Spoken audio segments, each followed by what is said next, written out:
Welcome to the Illuminated Path, where I give you a Thursday to Thursday forecast.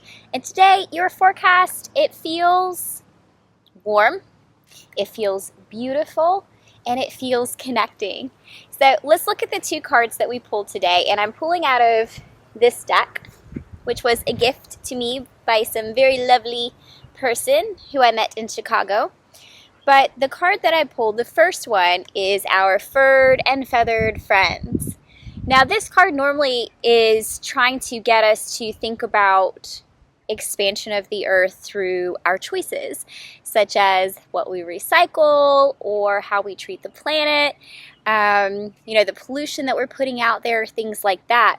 But then I also pulled the She of the Lotus card. And this is our shadow work, right?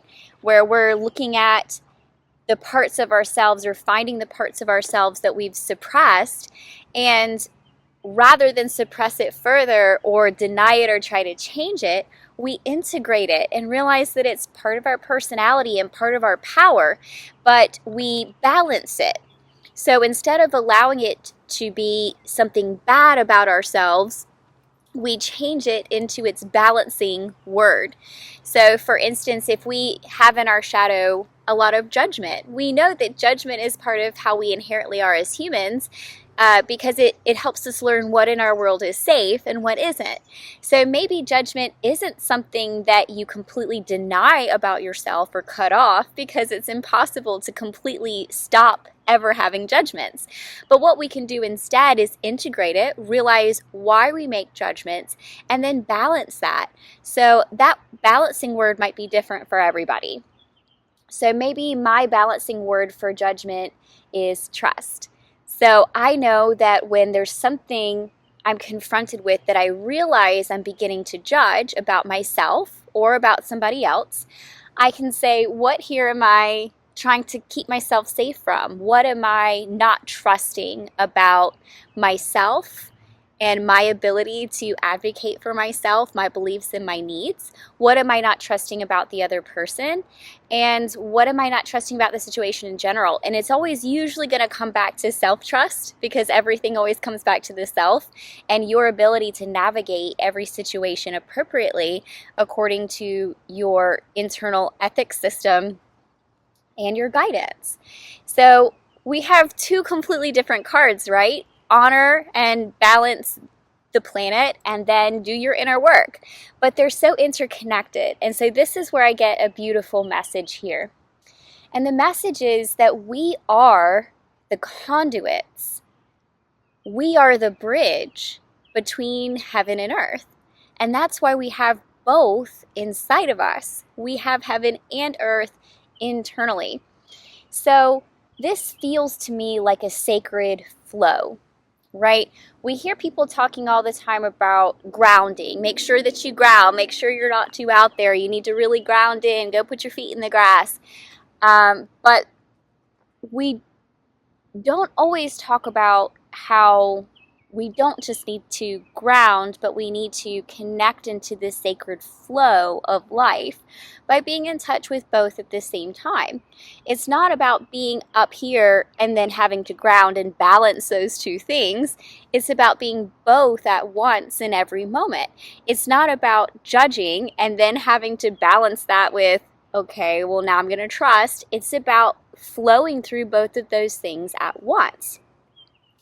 So if I can feel these energies of the earth moving through me, and that's peace and abundance and beauty and power, right?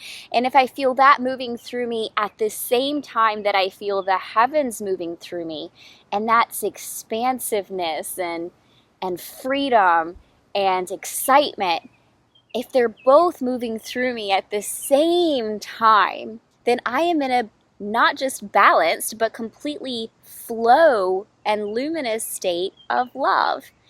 And this is something that I feel like we are working on internally and collectively, is how to step out of our dual states. How do we stop the balancing act and come into such a state of self-love and self-awareness and flow, sacred, universal spiritual flow, that we don't have to constantly be in the internal battle, where we can just flow through. It's not my beliefs versus your beliefs. It's beliefs. And they may or may not be true. And why do they matter? Why can't we just be one? Why can't we just love and connect? This is the time where we are learning how to not just notice our differences and our dual spaces, but try to begin to overcome those dual spaces, to bring them together, to become luminous in those dual spaces, and to just be in a flow state where we're not having to remind ourselves of how to step back and forth. I had a talk with one of my students this morning, so if you're watching this, thank you for this inspiration. And during our talk, there was something that came up around vulnerability and how in the shamanic medicine wheel training program, we have to kind of remind ourselves to be open, to be trusting, to be vulnerable so that we can be our authentic selves. And she said something to the effect of, oh, I don't know, I'm just kind of flowing.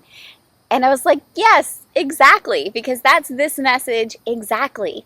It's this space where you're no longer reminding yourself, oh, I need to trust the universe in this situation. You're no longer just reminding yourself, I need to be open right now. I need to be loving right now. This is stepping beyond the duality to where you just are now. And you don't even have to think about that internal battle.